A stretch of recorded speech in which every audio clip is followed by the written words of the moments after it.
Hey, good evening, everyone, and welcome to my Twitch stream. My name is Astrology. I'm very pleased to have you aboard with us tonight as we look at a very interesting chart and one that is in the news quite a bit these days, even though he is deceased. This is the astrology chart of Jeffrey Epstein. Before we get started, one of the things I want to mention that's really important is that it is not possible for us to know what a person's life is going to be like based solely on their astrology chart. I have looked at charts of serial killers and presidents and other types of criminals and famous spiritual leaders and all different kinds of people. And one of the most basic principles that I want you to understand as we look at this chart tonight is that we're going to talk about a lot of different facets of the chart. But looking at a chart in and of itself, on its own, without talking to the client, without any history, without knowing what this person has done, you can't really know just from the chart, okay? Because a lot of people have asked me, can you tell? Could you tell this person was going to be awful or amazing or revolutionary? And the answer is no. We can look at certain things in hindsight, we can put certain things in context, and we can certainly point to astrological influences in a person's life. But we cannot, under any circumstances, look at a chart and assume that a person is going to be a problem or if they're going to be incredibly successful. We can't. The way I want you to think of the astrology chart is that the astrology chart is it's like a hand of cards in a lot of ways. When we're born, our birth chart tells us the hand that we were dealt. And we have a choice of how we use the energy. One of my favorite people, my mentor, Kathy Rose, who's been an astrologer for a very long time, she said to me once, you have to really consider at what level the person is living their chart. And so that's something we never really know until we talk to them. In this case, because the subject is deceased, we can only guess at what level he was living his chart. But I want to get that very clear at the outset. We're going to talk about a lot of different parts of this chart. We're going to get into the details, but I want people to be aware of the fact that we cannot just make a blanket statement about how a person is going to turn out based purely on their chart. We all still have free will. There are circumstances that are part of your life that have obviously nothing to do with astrology. So, with that disclaimer out of the way, let's take a look at Epstein's chart and see what we see. All right. So the first thing we're going to do is we're going to close in on the rising sign. So I'm going to highlight it here for you.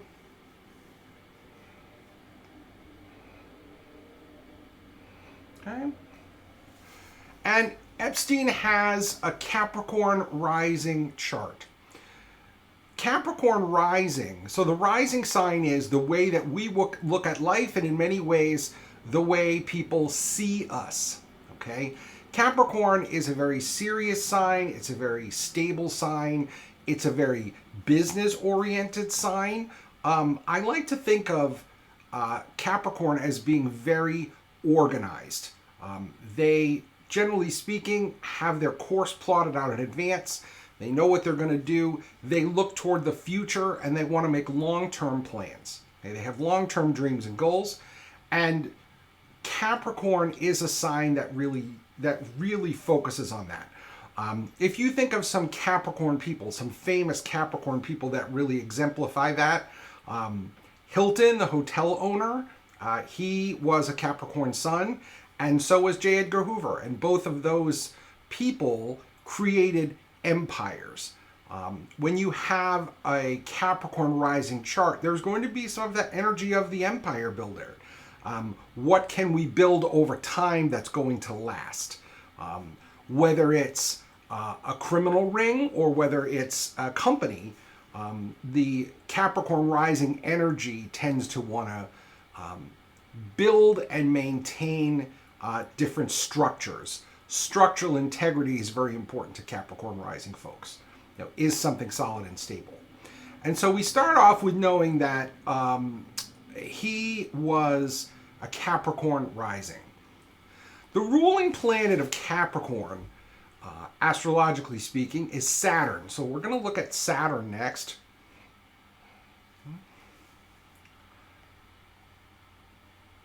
And we have Saturn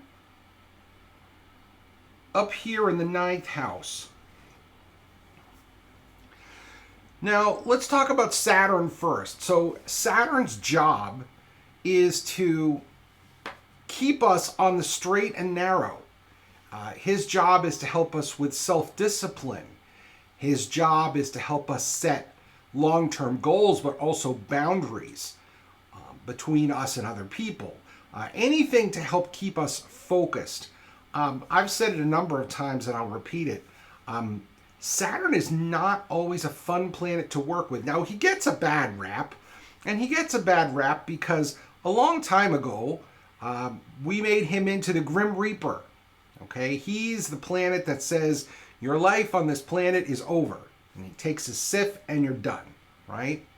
So Saturn is not really a planet to be trifled with. He's Father Time. He's the planet of karma, appropriately enough. And so when we see Saturn in a chart, we know how a person is going to establish boundaries. We get an idea of how they're going to be focused. And the house will tell us what area of life they're going to be focused on. Okay? So as we look at this, we see Saturn in Libra. So Saturn in Libra is what we call in the astrological world exalted, meaning that Saturn is very powerful in Libra. It actually has a lot of positive impacts. When someone has Saturn in Libra, typically they're pretty good at boundaries. They are typically rather focused. Libra is a very balanced sign, and so when you have Saturn in Libra, you have someone who knows how to balance a lot of different things, but still stay focused and disciplined on the long-term goal. And so this is actually an incredibly beneficial thing to have in a chart. And Epstein definitely had that. As we look at the house that it's sitting in, it's the 9th house. Now, the houses, as I mentioned before, are the where of astrology. In other words, what area of my life, of his life, would I most expect these to appear? So with Saturn in the 9th, we would often talk about things that are international, okay? Obviously, we know about his activities. This is someone who had the potential to do a lot internationally, an international empire, if you will, which is essentially what he created in many ways. The 9th house also deals with anything that is foreign. And obviously, we know that he had a lot of foreign connections, okay? So he had Saturn here in the 9th house, and again, it's a very positive. It's a really nice Saturn in the chart. It's actually quite powerful in a very positive way. So we see that there's a connection right away between the person, that rising sign, because remember that rising sign is who you are, right?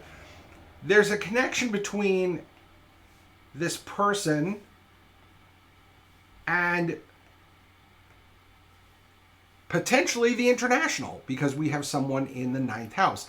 Now, it is entirely possible that this could have gone a different way. It could have been that he was more spiritual. The 9th house represents the spiritual and the philosophical. Okay? This could have meant that he was someone who was destined to teach at a college, perhaps, or be in a leadership role in a college or a university or a different environment. And at one point, he was a teacher. Okay, so the 9th house is the house of teaching, but it's also the house of giving your opinion. Okay, we're putting our opinions out there. And so the ninth house, for him to have Saturn there, makes a lot of sense based on what we know now. But again, having Saturn in Libra is, generally speaking, an excellent thing. Okay. Now, one other thing that we can talk about with Saturn, because Saturn is going to be kind of an important part of this chart.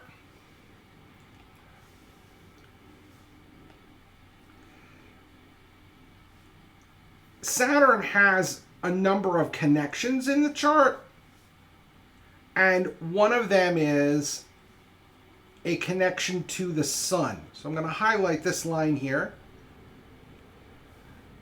The sun and Saturn have almost a 90-degree angle, okay, which in astrology we call a square. And when the sun and Saturn are connected like this, it can often represent that a person feels that life is very heavy. In other words, it's someone who felt the weight of the world on their shoulders, like they had a lot of responsibility. It's not always a fun feeling either. I've seen this in a number of clients, and it can be people who work a lot, who feel like they're responsible for a lot of different people or things.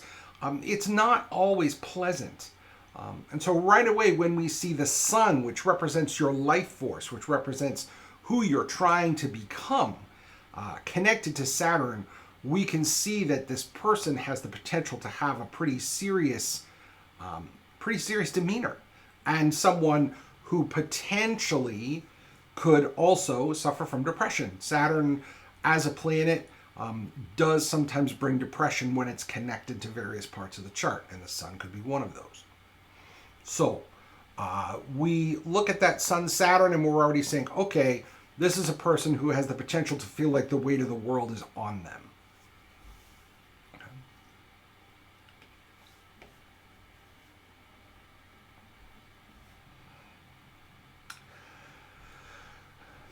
Now, one of the other more interesting parts of the chart that I want to mention, and we'll go back to Saturn again since we seem to be here, is we can see that Saturn is right next to another planet, and you might recognize the trident, and that's Neptune. Now, we know what Saturn's job is. And so let's talk about what Neptune's job is. On the positive side of Neptune, we have the arts, we have music, we have forgiveness, we have spiritual connections and intuition. Okay? We have all of those things. On the negative side of Neptune, Neptune's job, we call him the great deceiver. Okay, because he will often keep secrets, and that could be a positive thing, like someone who has a security clearance, or a negative thing. In his case, it was definitely a negative thing. And the Neptune connection is very important for this chart, not only because we know how many secrets were going on, or we're figuring it out, but also because Neptune obscures. Okay, I want you to think of Neptune as the boundless ocean. When Neptune gets involved in a chart, he tends to obscure, he tends to hide things, he tends to make focus a lot more difficult. Okay, and when he's connected to Saturn, that connection is not particularly easy, because it can mean that the person may have trouble seeing those boundaries, even as positive as a Saturn as we have in this chart with Neptune right next door. It can be very difficult for someone to see boundaries. It can also be a lot easier for someone to keep secrets. That's for certain. And it can be very difficult for someone with Saturn and Neptune to focus on long-term goals. Again, in this case, we have Saturn in Libra, so it was probably a little easier than most for him, but honestly, when you put Saturn and Neptune together, it can be quite challenging. Now, one of the other ways that this chart could have possibly gone, with Saturn and Neptune together in the ninth house, the ninth house is also the house of publishing.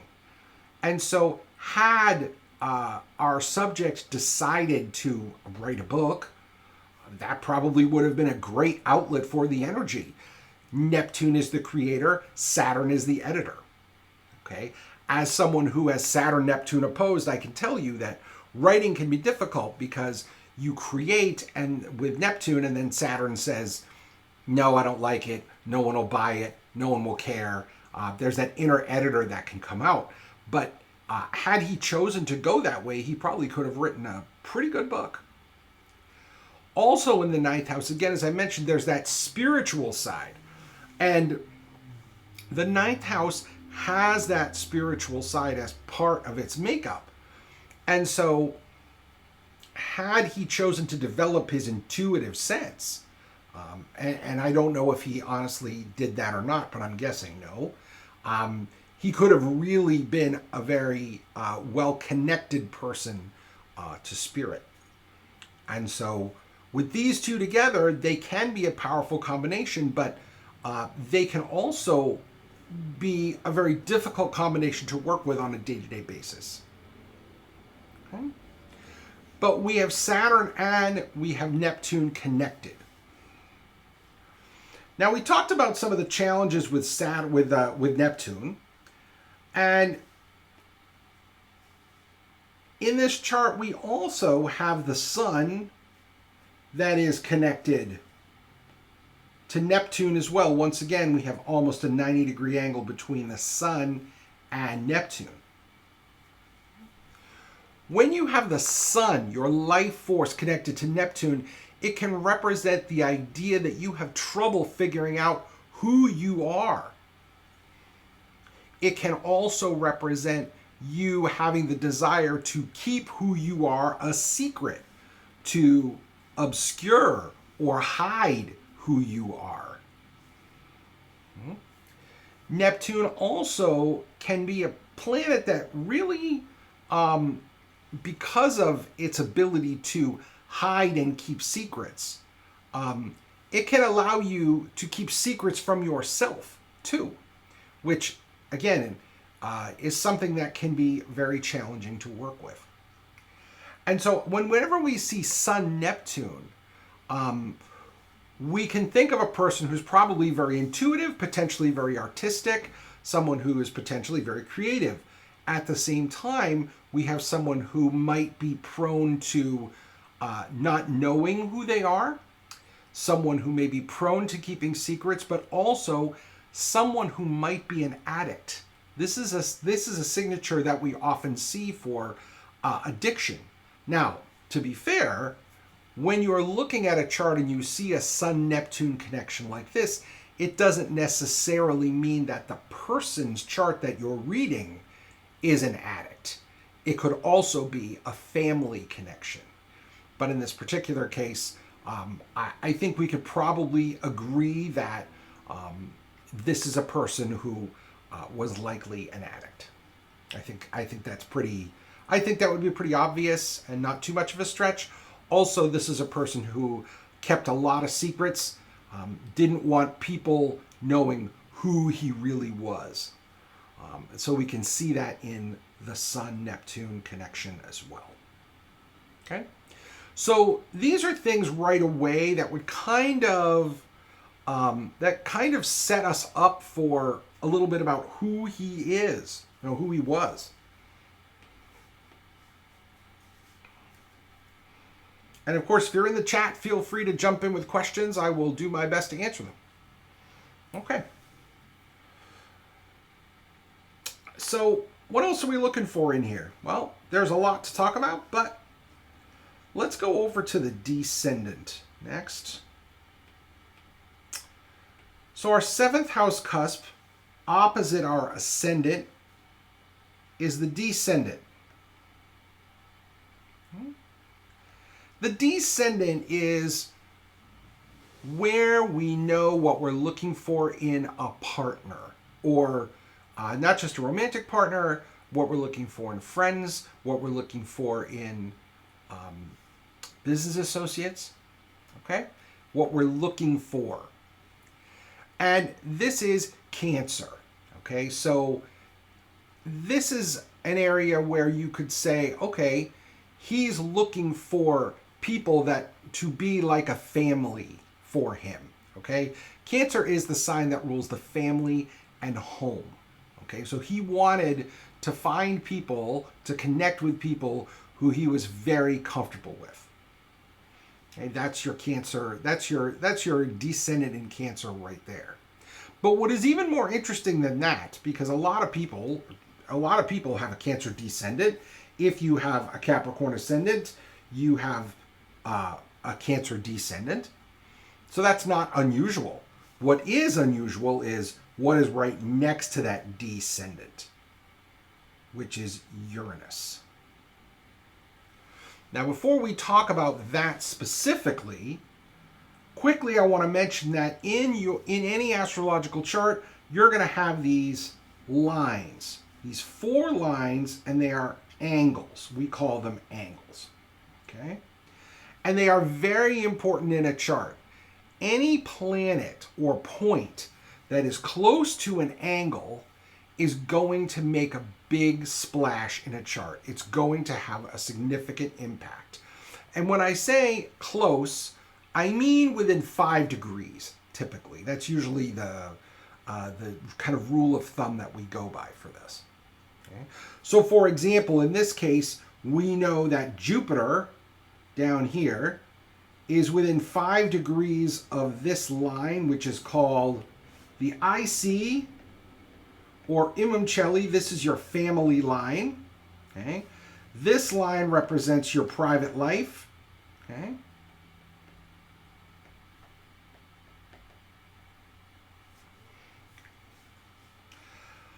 Up here we have the MC, Mediumcelli, or Midheaven. This is our career and public life. All in here. These other lines we've talked about already, but I'll mention them again. This is the ascendant and the descendant over here. Okay. So as we're looking at these angles, we have 2 planets in particular that jump out because they are near enough to an angle to have a big impact. So let's look at them. So the first one we're going to talk about is Uranus. Okay. Uranus sits right here, sits on the descendant. Okay. And Uranus's job is stimulation. Okay? Uranus is about electricity. When we're dealing with ourselves and our energy, Uranus's job is to make that energy move quickly. In other words, Uranus doesn't like anything that's stagnant. Okay? I like to say that Uranus is the planet that breaks shit. Because when he comes along, he can seemingly cause problems to get your attention. So as a for example, if you don't get an oil change on your car for a while, well, eventually you're going to get some kind of car problem. Uranus is the planet who goes, hey, guess what? Today, of all the days, you're going to have a car problem today. I'm going to throw it at you so that you see that there's a problem and deal with it. Uranus is a planet that does stimulation all the time. And people who have Uranus prominent in a chart, and in this case prominent right next to the descendant is considered prominent, people who have that are going to want to be in constant motion. They're going to want to be to respond to stimuli all the time. Uranus also happens to be the planet of kink as well. And so given all of that sitting right next to the descendant, we know, we can suspect anyway, that our subject did not really want to sit still.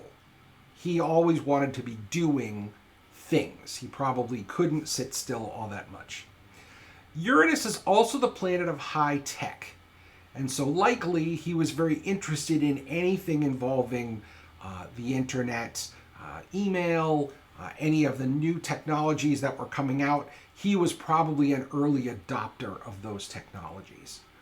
And when people have Uranus prominent in a chart like that, you can usually expect that this is a person who prides themselves on being innovative. Uranus is the planet of the unconventional. Now, what is unconventional changes over the years, okay? As society changes, what we consider unconventional will shift. Well, in this particular case, we have someone who has Uranus on the descendant, and this seventh house represents partnerships. It represents romantic relationships, it represents friendships, and it represents business partnerships. Uranus, as I said, represents the unconventional, and even you can see that pretty readily. You know that this guy was a collector, okay? He collected people. He collected people from all walks of life. That's a very Uranian idea. He wanted to connect with people from all different industries, okay? And he was someone who connected people from a lot of different industries. And so when you have Uranus there on the cusp, you can probably get an idea that this is not a person who let the moss grow under their feet. They probably were very, he was probably somebody who really just never stopped. And again, considering what we know now, I think that's probably a pretty safe bet. And again, the planet, the fact that it also happens to be the planet of kink, yeah, we can certainly make some assumptions about that now too. I don't need to go into any detail on that. I'll let you guys imagine that one. Okay. But when we're dealing with someone with Uranus that prominent, there has to be, or is almost always, the way that we express it. Okay. Now we know in this case how our subject expressed it, likely what kind of stimulation he was interested in. However, I have seen some similar things in the charts of serial killers. Many of them also have a prominent Uranus, or a Uranus that's well connected in the chart. And it really depends on how you choose to engage, how you choose to deal with the energy of that stimulus. Again, just from a chart, we don't know. But in the case of serial killers, many of them had a connection between the Sun and Uranus, for example, to reinforce the idea that these were people who needed a specific kind of stimulation, and not necessarily positive, of course. But when you see a Uranus connection like this, one of the questions you'd probably want to ask is, well, what's the outlet? Where is this electric, powerful energy going? And in this case, because it's in the seventh house, it was likely put toward partnerships, friendships, and as we know, other relationships. The seventh house represents one-to-one relationships of all kinds. Okay?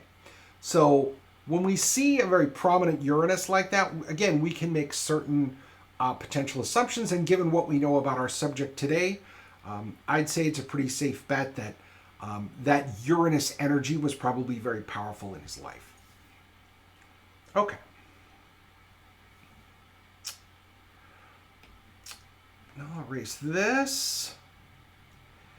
And what we'll do now is we will go over to Jupiter, because Jupiter is another planet that we haven't talked about it yet. We will tonight. Jupiter and Saturn are polar opposites, folks. Okay? Saturn is the planet, I call Saturn the vice president of accounting because he always says no.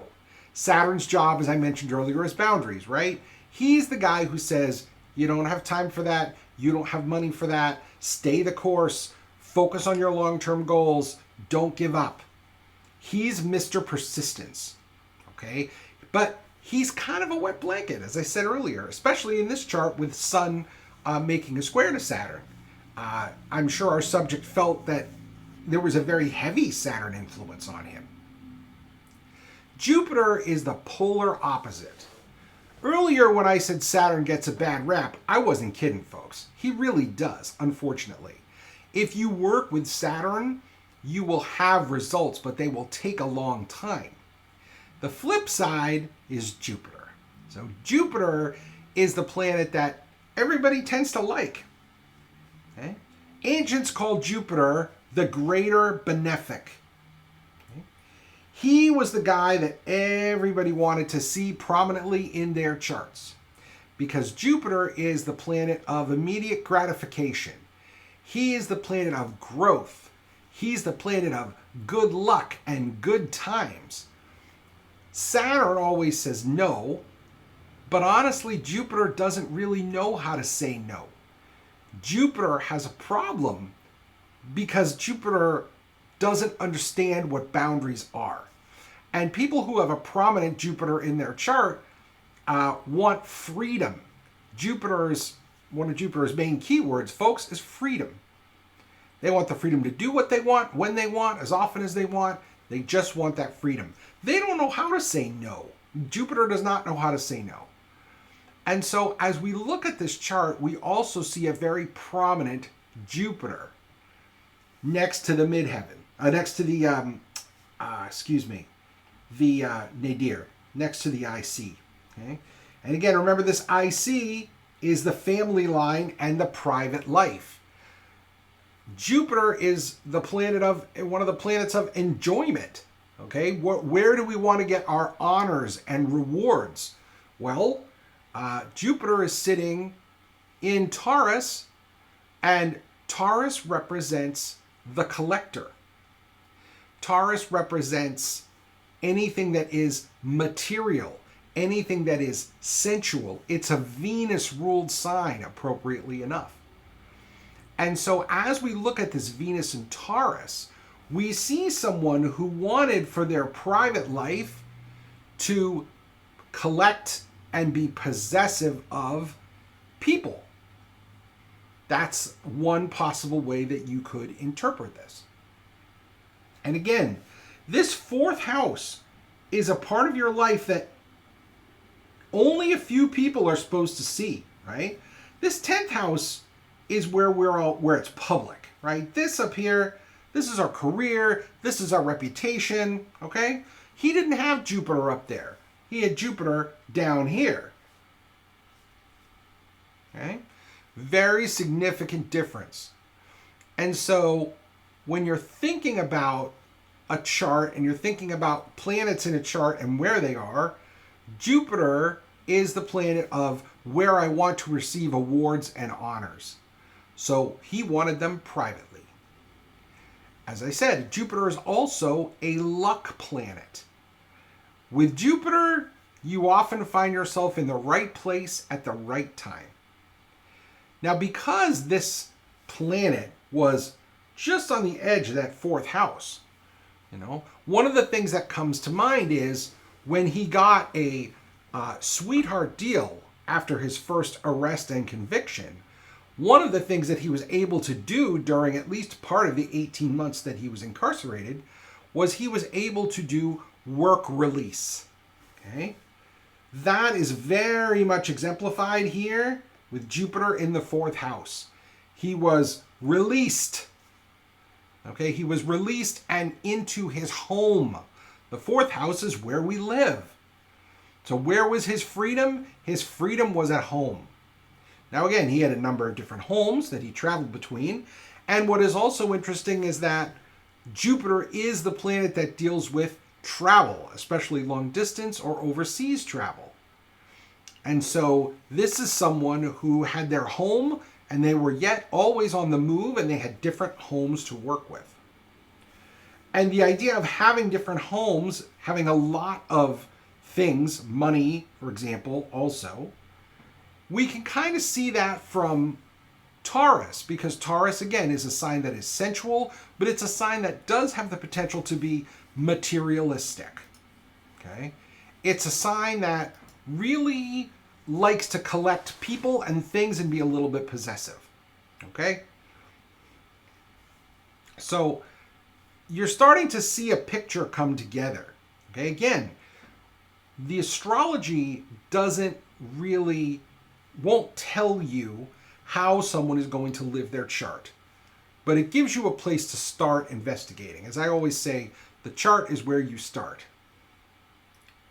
Now, there is one other interesting thing about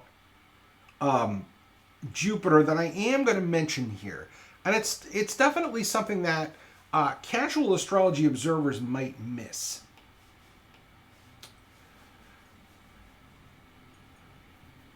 All of this stuff in the middle of the chart, I call it the fruit salad, right? All of this stuff represents all of the connections between the planets in the chart, or the aspects as we call them. In the bottom left-hand corner of this, you're also going to see this box. Okay? This is what we call an aspectarian. This is a quick way to notate all of the fruit salad that I just circled. It's all down here in the bottom left-hand corner. So for someone looking at a chart, you can see quickly where the connections are between the planets. Okay. So if I show you this chart, this is Jupiter here, and you're going to notice he doesn't have any connections. And these are the rest of the planets, and Jupiter doesn't have any connections there either.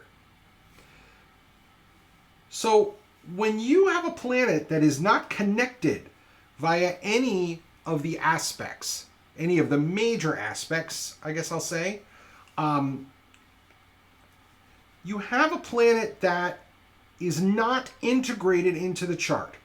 Okay? Now, what does that mean, integrated? It means that it is not connected to the chart, and so no other planet has an influence on it. Again, sometimes it's a positive thing, sometimes it's a negative thing. But usually when we see something like this in a chart, we usually notate it like this.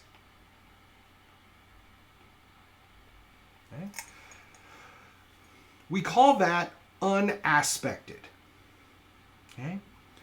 A planet that is unaspected gets a lot more attention because there's nothing holding it back. You can almost think of it kind of like a rogue planet. Like it kind of does what it wants. You know, it is not fettered. It is not held back. And so when you see in this chart that this Jupiter has no connections to anything else, this unaspected Jupiter, this is someone who probably was very lucky. I would say he's extremely lucky, or was. This is someone who was free quite a bit of his life, even though he didn't deserve to be. I mean, all of us know how long it took for him to get caught the first time, and then before he was caught the second time. Okay? This is someone who likely was pretty lucky and who had a lot of potential freedom. Okay? So, again, that's a very small brushstroke, but it's something that you can see every once in a while, a planet that is unaspected. And it tends to bring the focus of a chart onto that planet to a certain extent. So not only do we have Jupiter in the fourth house, not far away from this line, right? Not far away from the nadir, from the IC, which makes it significant, but we also have it unaspected. Basically, in this chart, Jupiter can run amok. And because it's in that fourth house of the private life, not everybody is going to see that right away. Okay? Again, something he keeps private. Jupiter is a planet that, again, as I've said, deals with overseas travel and travel to different places. And he certainly did that. And he had a number of homes, fourth house, in various places. Jupiter represents big. Jupiter represents growth. And so the fact that he had multiple homes in multiple locations is not a surprise. Not at all. Okay.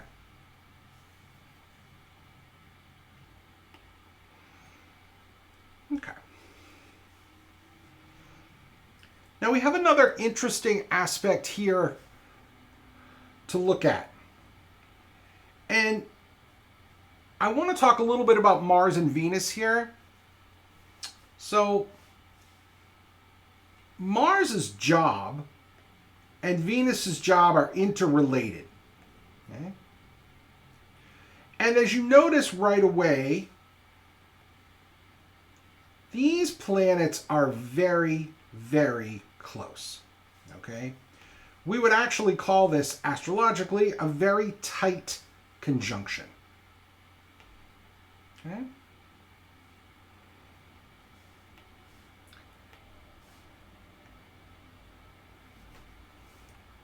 Both in Pisces.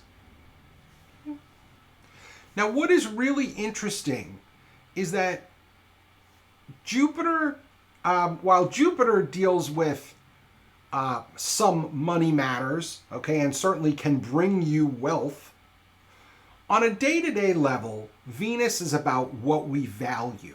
So Venus is about both love and money because we value certain people, we value certain things.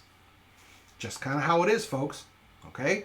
Venus's job is to tell us what we value. Now, in this particular chart, our subject has Venus in Pisces, which is actually a pretty good thing. Venus in Pisces is exalted. We call exalted planets the honored guest. Okay? And when you have Venus in Pisces, it means likely that you're very creative, likely that you value things that are under the radar, intuitive. From an energy level, you pick up on more subtle things.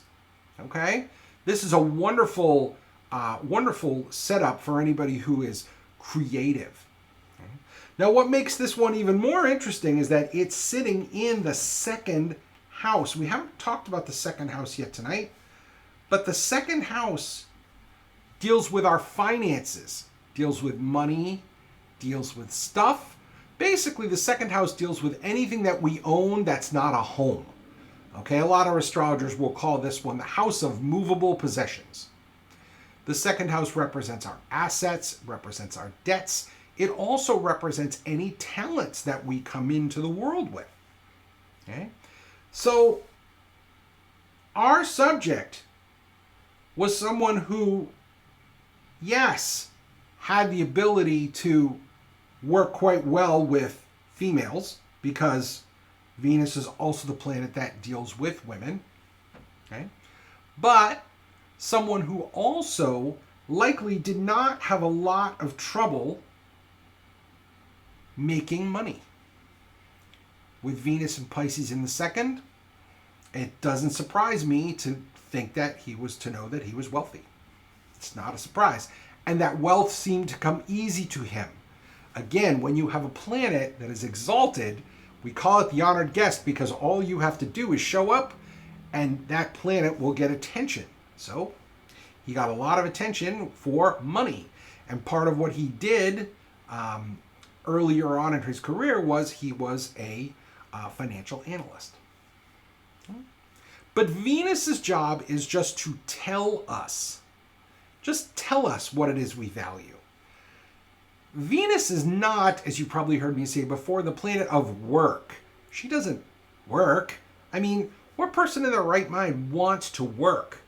Okay, I gotta say, I have heavy Capricorn in my chart and I kind of want to work. But generally speaking, Venus doesn't work. Okay, Venus's job is just to tell us what we want.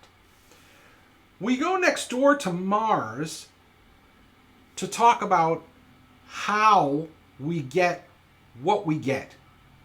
Because Mars's job is to go out and get what Venus tells him to go get. I often say that Mars is kind of like Bam Bam from the Flintstones, okay? He's got his club. His job is to go out there and hit things. His job is to go out and get shit done. Simple as that, folks, okay? But when you have Mars in a sign like Pisces, Mars in Pisces can have trouble with motivation, okay? Because Pisces is a sign that is not typically well regulated. It can have trouble just getting started. Pisces does, and I apologize to my Pisces folks, it's not everybody, but one of the main negative qualities of Pisces as a sign is a lack of ambition or a lack of motivation, or just a lack of desire to do anything. Pure laziness can be part of the Pisces makeup. And we do have someone who has two of their three personal planets in Pisces as a sign. Okay? So when it came time to actually doing things, how did he do it? Well, Pisces is very much behind the scenes. Pisces is subtle. Pisces is not aggressive. Okay? Pisces works the backroom angles. Okay? Pisces deals with energy. And so that makes a lot of sense based on what we know of this subject. Now, we've talked about both of those, but what happens when we put them together? Whenever you see Mars and Venus conjunct like this, okay, again, and it's a very tight conjunction. Normally, when I talk about a tight conjunction, I mean only 2 degrees or less apart. That's a very tight conjunction, okay? When you see Mars and Venus like this, I call this the love me or hate me aspect. Okay? The idea with this is that people either really liked this guy, which clearly a lot of people did, unfortunately, or they really didn't like him. There's an extreme in this person. People are really attracted to him, or they're really repelled by him. And I've seen this often in charts where it feels like people who have this have the people who really like them, and the rest of the people don't want to associate with them. And it's very extreme. Okay? And so seeing this in his chart is not a huge surprise to me. I feel like, people either really liked him right away or they didn't. And I think, given what we know now, I think a lot of people who did say they liked him probably are wishing they had never gotten involved with him. But Mars and Venus, this is a very interesting setup because it does favor women over men, but it also is not a particularly motivated sign. Mars in Pisces is just not particularly motivated. Now, obviously, we know that he was motivated, but what motivated him? Well, in many cases, we could say it was money, at least at the beginning. Okay, he certainly had a lot of money. And as we look at that second house, we can also say that because we have both Mars and Venus here, the second house also is about our physical security. And so no matter what he did, he wanted to make sure he felt safe. Pisces is a sign that feels. Okay? So he wanted to feel safe.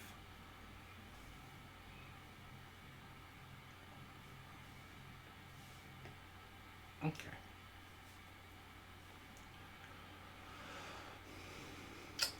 So one of the other interesting parts of the chart that we can talk about is we could talk about the moon. We haven't talked about the moon much yet, so let's do some of that.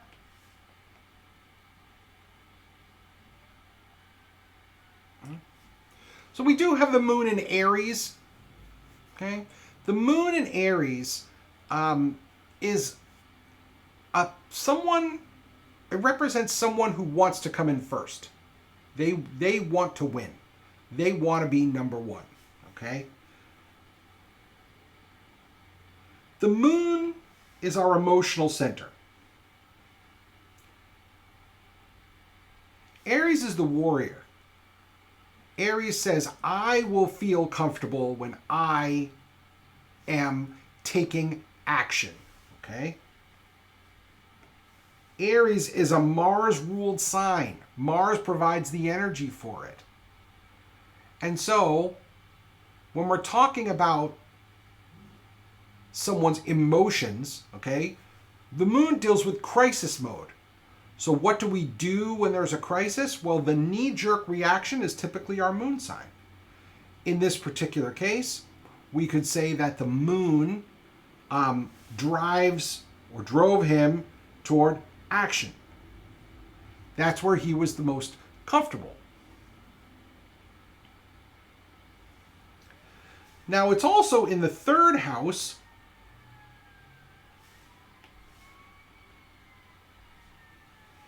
of communication.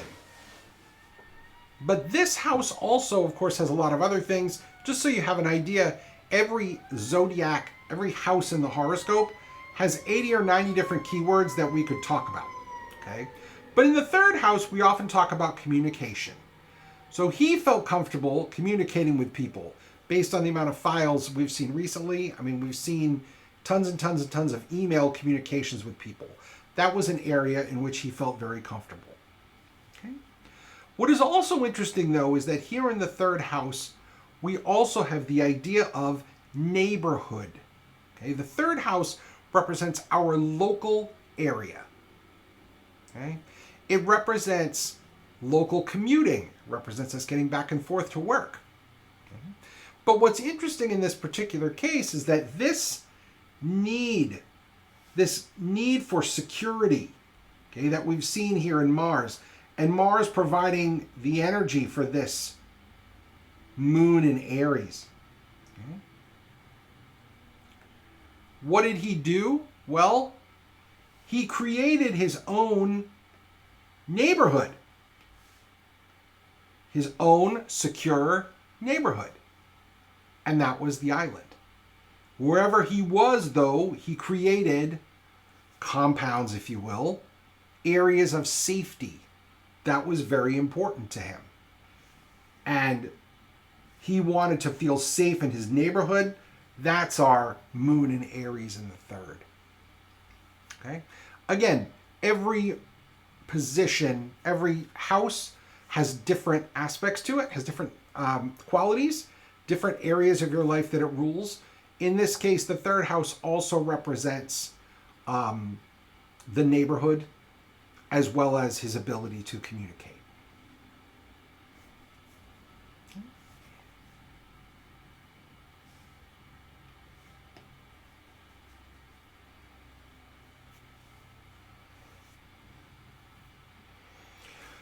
Now, as a final look, we'll just take a quick look at some of his familial relationships. We talked about the fourth house, which represents the home, but it also represents mother. And so as we look at the different parts of the chart, we look at the fourth house, we see that Taurus is the sign on the fourth house cusp.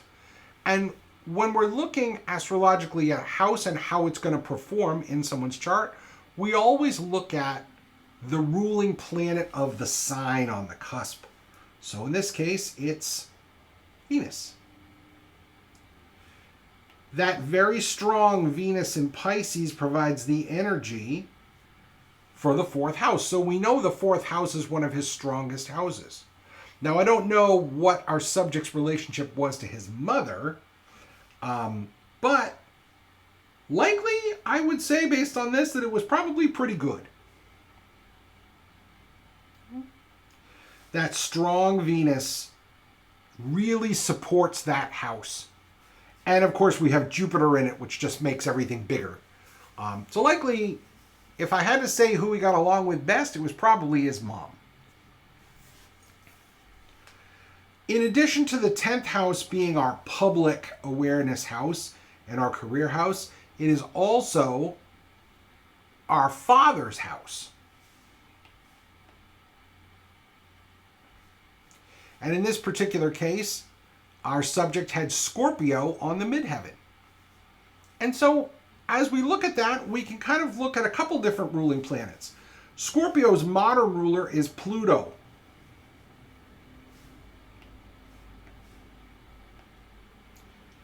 And so Pluto supporting that midheaven is not too bad. It's Pluto and Leo. Okay. Gives it a little bit more of an egotistical flavor because it's in Leo, but that's okay. We don't have any planets in the 12th house. So I would overall say his relationship with Dad was probably, at least at first, not bad. But also, in the ancient world, Scorpio was ruled by Mars. So if we look at Mars also, way down here, and we have Mars in Pisces, and that is a ruler that will struggle. And so when it comes to his relationship with his dad, we could probably say that it wasn't as good. Doesn't look like it was terrible, at least at its base, but relationship with mom was probably a lot better. Okay.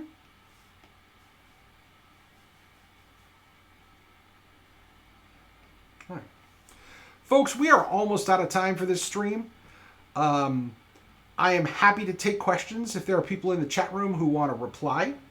If anyone wants to chime in and they have a question, I'm happy to answer it. That's about all we have time for today.